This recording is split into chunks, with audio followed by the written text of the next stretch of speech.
सीधा सवाल में मैं बात करने वाला हूं देश के एक राज्य के मुख्यमंत्री की, देश के संविधान की और खुलेआम हो रहे हिंदू मुसलमान की।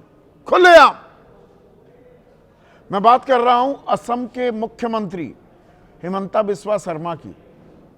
बीजेपी की अब वो कद्दावर नेता बनते जा रहे हैं।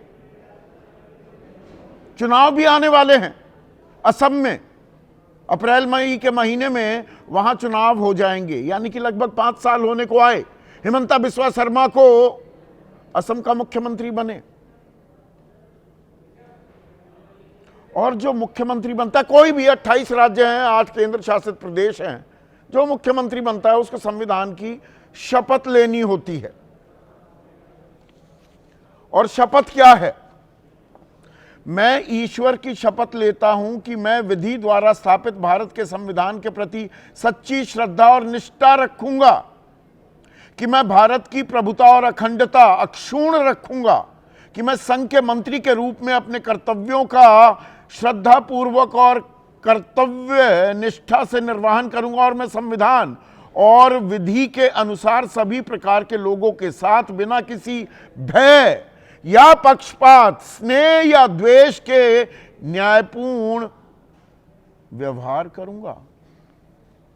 मतलब सबको बराबर रखूंगा। और बीजेपी का तो नारा है सबका साथ, सबका विकास, सबका प्रयास, सबका विश्वास। पर यहां पर ऐसे जहरीले बयान दिए जा रहे हैं कि संविधान कि कोई परवाह नहीं, भाड़ में जाए संविधान। यह शपथ जो ली जाती है संविधान की, और जो अनुच्छेद हैं 14, 15, इनका जिक्र मैं आगे करने वाला हूं, इनको ठेंगा दिखाया जा रहा है खुलेआम। एक सूबे का मुख्यमंत्री एक समुदाय विशेष पहले तो मियां मियां करके संबोधित करता है कि नहीं, खुद ही मियां कहते हैं, तो मैंने मियां बोल दिया तो क्या किया, क्या गलत किया। आप में से बहुत से लोग सर भी हिलाएंगे। अब बहुत से लोग सर हिला रहे थे 2021 में। दीदी और दीदी भी कहा गया था ममता बनर्जी को। कुछ एंकर्स ये कहते हैं सम्मान में कहा जा रहा था। किस अंदाज में तंज फिक्रा कसा जाता है वो महत्वपूर्ण हो जाता है। और कहा जाए इन्हें परेशान करो, रिक्शा में बैठ जाओ किसी मुसलमान के, मियां के, 5 रुपए मांगे 4 रुपए दो। इनको डिस्टर्ब जब किया जाता है मुझे आनंद आता है, मजा आता है। एक सूबे का मुख्यमंत्री ये कह रहा है, भेदभाव कर रहा है खुलेआम। संविधान इसकी कतई इजाजत नहीं देता, पर एक चुप्पी है, खामोशी है, कोई बोलने को तैयार नहीं। आज देश के गृह मंत्री अमित शाह भी थे असम में, लेकिन हिमंता बिस्वा शर्मा के जहरीले बयानों पर कुछ नहीं बोले। राहुल ने असम का कैसे अपमान किया, गमछा नहीं पहना, यह आरोप लगा दिया। हिमंता बिस्वा शर्मा कह रहे हैं इनके वोट कटवाओ। वहां पर स्पेशल रिवीजन चल रही है, मतदाता सूची का शुद्धिकरण। वो कह रहे हैं शुद्धिकरण में इनके नाम कटवाओ, 4-5 लाख नाम कटने चाहिए। शुद्धिकरण में नाम जोड़ना जरूरी है कि नाम कटवाना जरूरी है? और खुलेआम आह्वान किया जा रहा है। आप कहेंगे इसमें, आप में से बहुत से लोग कहेंगे अरे इतने परेशान होने की जरूरत क्या है? फिर तो जरनैल सिंह भिंडरावाला, वो आतंकी, खालिस्तान की मांग करने वाला, वो क्या गलत कर रहा था? वो सिख धर्म के लिए एक अलग से देश बनाना चाहता था। संविधान कहता है हम धर्मनिरपेक्ष हैं, तो मुसलमानों को इस देश से खदेड़ दो, ये तो राष्ट्रद्रोही हैं, ये आतंकी हैं, ये पाकिस्तानी हैं या बांग्लादेशी हैं। अगर ये कहा जाए तो इस सोच और उस विचारधारा में जो भिंडरावाले की थी, फर्क क्या है? और कोई संज्ञान नहीं ले रहा। अदालतें चुप, खामोशी साधे बैठी हैं, मीडिया ये खबर नहीं चलाएगा। मियां और मियां में फर्क क्या है ये बताने में हम मशगूल हैं। ऐसे में आपकी राय क्या है? आपके सुझाव और आपके सवाल, जो अब सीधा सवाल के अहम हिस्सा बन चुके हैं, उनका रहेगा इंतजार। आज मैं बात करने वाला हूं किस कदर अब खुलकर हिंदू मुसलमान हो रहा है। कोई रोकने वाला नहीं, कोई टोकने वाला नहीं। नेताओं के बोल तो बिगड़ ही रहे थे, लेकिन आज मैं जिस शख्स की बात करने वाला हूं वो साधारण नेता नहीं। वो देश के एक राज्य असम, जहां पर चुनाव भी होने वाले हैं, उस राज्य के मुख्यमंत्री हैं। मैं हिमंता बिस्वा शर्मा की बात कर रहा हूं। बोल तो पहले से ही बिगड़ रहे थे और बीजेपी रोकती नहीं है, पर अब ये बिगड़े ही नहीं, अब ये जहरीले होते जा रहे हैं बोल। पूरी जिम्मेदारी से मैं ये शब्दों का इस्तेमाल कर रहा हूं। पिछले 3 दिनों के ही बयानों पर गौर कीजिए। एक सूबे का मुख्यमंत्री वहां की जनता से क्या कह रहा है? कोई मुसलमान रिक्शा वाला 5 रुपए मांगे तो 4 रुपए दो। इनको कष्ट होगा, दिक्कत होगी, तकलीफ होगी तो ही असम छोड़ेंगे ये। इनसे कोई सहानुभूति करने की जरूरत नहीं। सहानुभूति करोगे आपके घर में भी लव जिहाद हो जाएगा। मुख्यमंत्री हैं 5 साल से, जिम्मेदारी इनकी है। इनको कष्ट दीजिए, असर पाकिस्तान में होगा। देश के विदेश मंत्री का भी काम कर रहे हैं ये। सुनिए जरा पहले, ये मेरी कल्पना नहीं है, सुनिए क्या बोल रही है। रिक्शात उठिले 5 टका भाड़ा हले 4 टका দি দিব। কষ্ট খালেহে অসমৰ পৰা যাব। ৰাতিটো 9টাত গৈছিলে, মইতো কওঁ মিয়াক কষ্ট দিব, ৰাতি 12টাতো যাওক ক'বাত যাব খুজিলে। এইবিলাক কোনো ইস্যু টিস্যু নহয়। হিমন্ত বিশ্ব শৰ্মা আৰু বিজেপিয়ে ডাইৰেক্ট মিয়াৰ এগেইনষ্টত আছে। তেওঁলোকৰ চিম্পেথাইজ নিউজ কৰি নাথাকিব। আপোনালোকৰ ঘৰতে লাভ জেহাদ হৈ যাব। मैं और बीजेपी मियां समुदाय के खिलाफ, इसमें कुछ छुपा नहीं। मियां मतलब मुसलमान, पर यहां पर बहुत सारे चैनल आपको यह भी बता रहे हैं कि नहीं, एक मियां है यानी कि भारतीय मुसलमान, और एक मियां है, मियां अंक की बिंदी नहीं है, वो बांग्लादेश से जो मुसलमान आया है।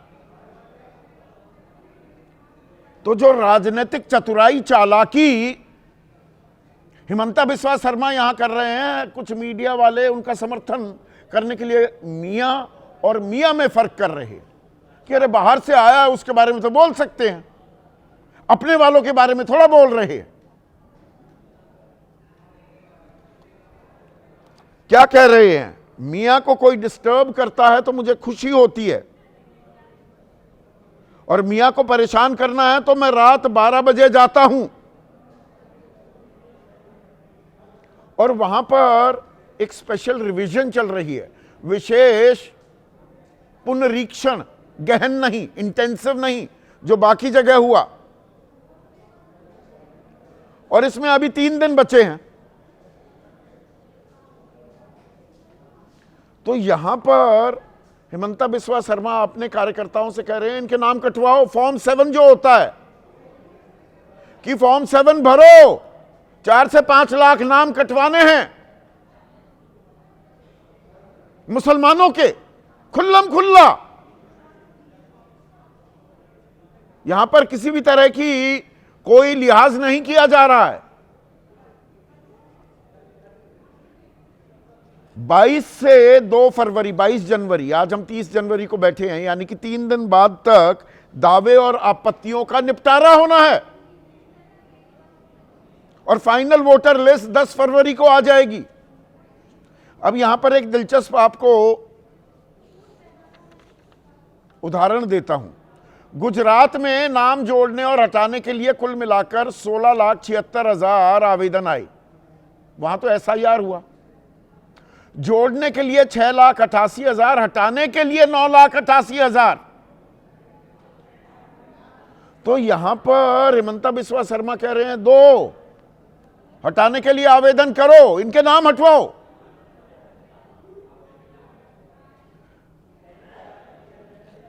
अब चुनाव आयोग क्या कह रहा है, महज फॉर्म 7 के आवेदन से नाम नहीं कटता, आपत्ति पर कानूनी प्रक्रिया के तहत जांच होती है, सत्यापन और संबंधित नोटिस जारी होता है।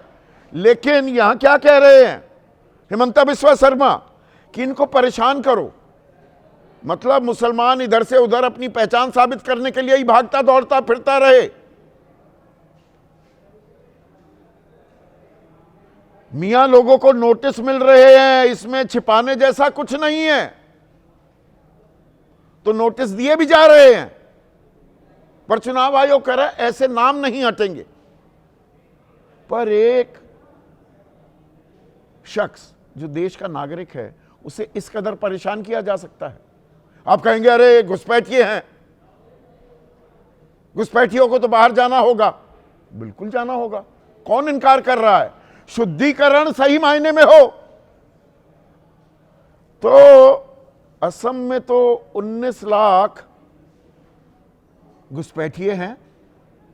और ये मैं नहीं कह रहा, 2019 में असम सरकार बीजेपी की अगुवाई वाली सरकार ही थी,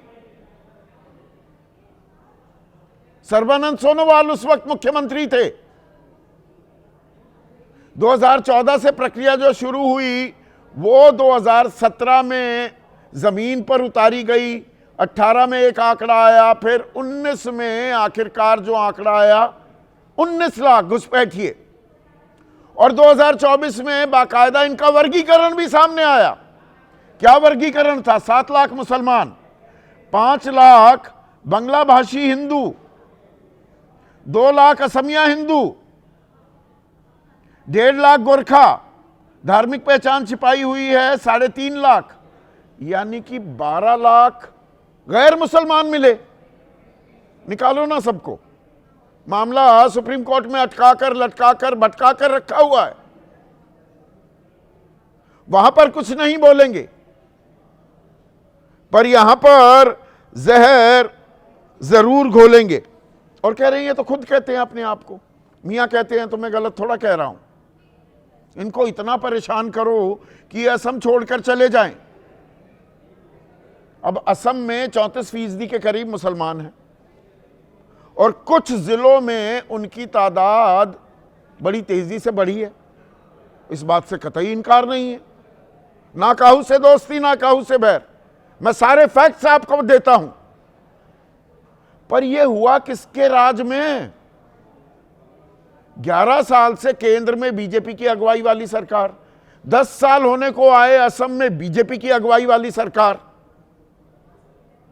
तो सरकार आप और कोई यहां घुसपैठिया बनकर बैठ गया। अभी भी जो स्पेशल रिवीजन हुई है उससे पहले 2,52,00,000 वोटर थे असम में, और ड्राफ्ट लिस्ट जो आई है 27 दिसंबर को उसमें 2,51,00,000, सही आंकड़ा बता दूं, 2,51,09,754। तो कुल मिलाकर वोट कितने कटे? 10,56,291, और जुड़े कितने? 10,55,000। तो आप पहचान नहीं कर पाए। बिहार में नहीं बताया कितने घुसपैठिए मिले, उत्तर प्रदेश में नहीं बताया, असम में नहीं बता रहे। घुसपैठिया घुसपैठिया चिल्लाएंगे, सामाजिक सौहार्द बर्बाद करेंगे, हिंदू मुसलमान करेंगे। और ये तब जबकि हमारा कानून क्या कहता है, हमारा संविधान, जिसकी शपथ तो मैंने पढ़ दी, पर यहां पर आपको अब आर्टिकल 14 जो है हमारे संविधान का, वो भी आपके सामने पेश कर देता हूं। क्या कहता है? राज्य भारत के भूभाग के भीतर किसी भी व्यक्ति को कानून के समक्ष समानता या कानूनों के समान संरक्षण से वंचित नहीं करेगा। Equality before law. धर्म के आधार पर किसी भी तरह का भेदभाव नहीं हो सकता। अनुच्छेद 14 आत्मा कहा जाता है उसे संविधान की। अनुच्छेद 15 आर्टिकल 15 राज्य किसी भी नागरिक के साथ केवल धर्म, जाति, नस्ल, लिंग, जन्म स्थान या इनमें से किसी भी आधार पर भेदभाव नहीं करेगा। और अनुच्छेद 19 बोलने और अभिव्यक्ति की आजादी हमें मिली हुई है, संघ या यूनियन बनाने की भी आजादी है, पूरे देश में घूमने और बसने की स्वतंत्रता। आप संविधान को ही धता बता रहे हैं, और कोई सवाल नहीं पूछ रहा। आज जो हिमंता बिस्वा शर्मा कह रहे हैं, और 40 साल पहले, बल्कि मैं कहूं 45-46 साल पहले जो जहर भरे बयान दिया करता था भिंडरावाले, और संरक्षण दिया, मैं ये बात भी कहने में कोई गुरेज नहीं मुझे, कांग्रेस ने, इंदिरा गांधी ने इस्तेमाल किया अपने फायदे के लिए, और हुआ क्या? पंजाब जलता रहा, इंदिरा गांधी की हत्या कर दी गई, ऑपरेशन ब्लू स्टार को अंजाम देना पड़ा।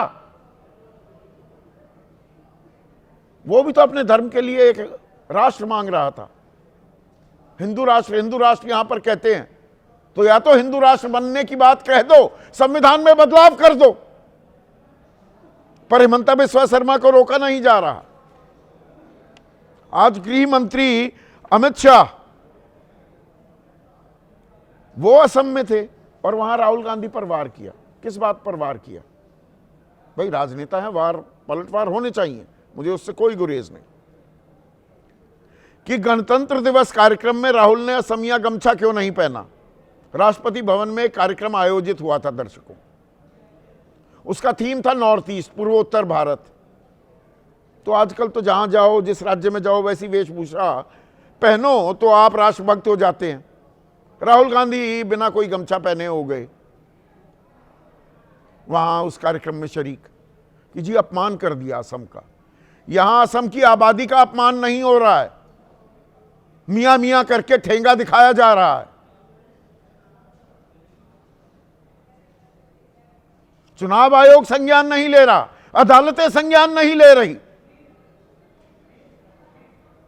ऐसे में आज का सीधा सवाल अब आपके स्क्रीन पर, हिमंता के बिगड़े बोल, संविधान पर हल्ला बोल, संविधान को ही बदल रहे हैं आप, और पूरी ये चुप्पी समाज की, आपकी, मेरी, मीडिया की, न्यायपालिका की समर्थन दे रहे हैं क्या? मौन स्वीकृति है। और शुद्धिकरण का मियां तराना, मुस्लिम वोट है कटवाना, यह भी खुल्लम खुल्ला कहा जा रहा है। चुनाव आयोग मुंह में दही जमाए बैठा है।